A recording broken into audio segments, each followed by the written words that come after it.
मित्रों, भगवान विष्णु के दो ऐसे अवतार हुए जो दुनिया भर में प्रसिद्ध हैं।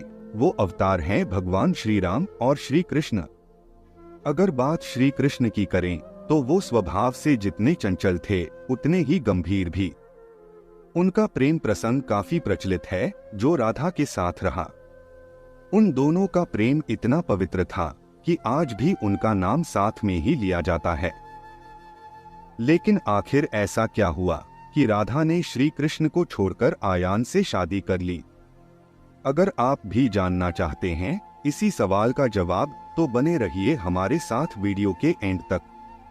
मित्रों, पौराणिक कथाओं के अनुसार राधा ने श्री कृष्ण को पहली बार तब देखा जब माता यशोदा ने उन्हें ओखली से बांध दिया था। कुछ विद्वान कहते हैं कि पहली बार राधा अपने पिता वृषभान के साथ गोकुल आई थी, तब राधा ने श्री कृष्ण को पहली बार देखा था। लेकिन जो भी हो, जब राधा ने श्री कृष्ण को पहली बार देखा तो वह उनके प्रेम में पागल सी हो गई थी और कृष्ण भी उन्हें देखकर बावरे हो गए थे। इसी प्रकार दोनों में प्रेम हुआ। राधा श्री कृष्ण की मुरली सुनकर पागलों की तरह नाचने लगती थी और वह उनसे मिलने के लिए घर से बाहर निकल जाती थी। जब गांव में कृष्ण और राधा के प्रेम की चर्चा होने लगी तो राधा के पिता ने उनका घर से बाहर निकलना बंद कर दिया। जब यह बात श्री कृष्ण को पता चली तो उन्होंने माता यशोदा से कहा कि माता, मैं राधा से विवाह करना चाहता हूँ। यह सुनकर माता यशोदा ने कहा कि राधा तुम्हारे लिए ठीक लड़की नहीं है। वह तुमसे 5 वर्ष बड़ी है और उसकी मंगनी पहले ही किसी और से हो चुकी है और वह कंस की सेना में युद्ध लड़ने गया है। जब वह आएगा तो राधा का विवाह उसके साथ होगा, इसलिए राधा से तुम्हारा विवाह नहीं हो सकता। हम तुम्हारे लिए दूसरी दुल्हन ढूंढेंगे। लेकिन श्री कृष्ण जिद करने लगे तो माता यशोदा ने नंद बाबा से कहा। उन्होंने नंद बाबा की बात भी नहीं मानी। तब नंद बाबा श्री कृष्ण को ऋषि गर्ग के पास ले गए। ऋषि गर्ग ने श्री कृष्ण को समझाया कि तुम्हारा जन्म किसी खास लक्ष्य को पूरा करने के लिए हुआ है।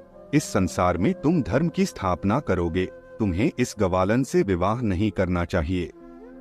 तब श्री कृष्ण कहते हैं कि मुझे नहीं बनना तारणहार, मैं तो अपने गायों, ग्वालनों और इन नदी पहाड़ों के बीच ही रहकर ही प्रसन्न और आनंदित हूँ।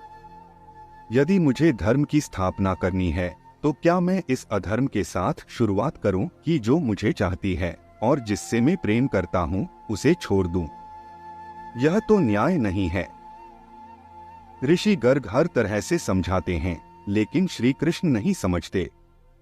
तब गर्ग मुनि उन्हें एकांत में यह रहस्य बता देते हैं कि तुम यशोदा और नंद के पुत्र नहीं हो बल्कि देवकी और वसुदेव के पुत्र हो और तुम्हारे माता पिता को कंस ने कारागार में डाल रखा है।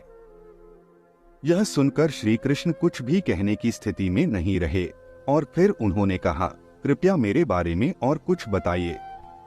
तब ऋषि गर्ग ने कहा, तुम्हारे लक्षण इस ओर संकेत करते हैं कि तुम वही महापुरुष हो जिसके बारे में ऋषि मुनि चर्चा करते हैं। यह सुनकर श्री कृष्ण चुपचाप उठे और गोवर्धन पर्वत की चोटी पर जाकर अकेले बैठ गए। बस उसी दिन उन्हें ज्ञान की प्राप्ति हुई और वहीं से उनकी दशा और दिशा दोनों बदल गई। लेकिन फिर भी श्री कृष्ण और राधा का प्रेम यथास्थिति था और दोनों एक दूसरे से ही विवाह करना चाहते थे।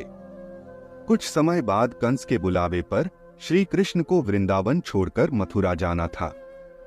जाने से पहले श्री कृष्ण चुपके से राधा से मुलाकात करने पहुंचे और बिना कुछ कहे ही वे राधा को अपनी मुरली भेंट करके वापस लौट गए, जिसके बाद उन्होंने वृंदावन छोड़ दिया।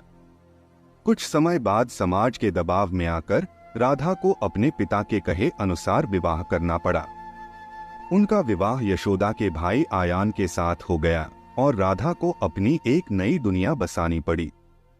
लेकिन उम्र के साथ राधा के मन से श्री कृष्ण के प्रति प्रेम कभी कम नहीं हुआ। वह अक्सर कृष्ण की मुरली बजाया करती थी और अपने आराध्य कृष्ण की यादों में लीन रहती थी। मित्रों, एक अन्य पौराणिक कथा के अनुसार देवी लक्ष्मी के स्वयंवर के समय भगवान विष्णु ने नारद ऋषि के साथ छल किया था। जब नारद मुनि देवी लक्ष्मी के स्वयंवर में पहुंचे तो भगवान विष्णु ने उन्हें वानर के रूप में ला दिया था। जिसके चलते नारद ऋषि का देवी लक्ष्मी के स्वयंवर में अपमान हुआ। तब नारद ऋषि वैकुंठ धाम पहुँचे और उसी समय नारद ऋषि ने भगवान विष्णु को पत्नी वियोग का श्राप दे दिया। नारद ऋषि के इसी श्राप के कारण भगवान श्री राम को माता सीता से और श्री कृष्ण को राधा से वियोग सहन करना पड़ा।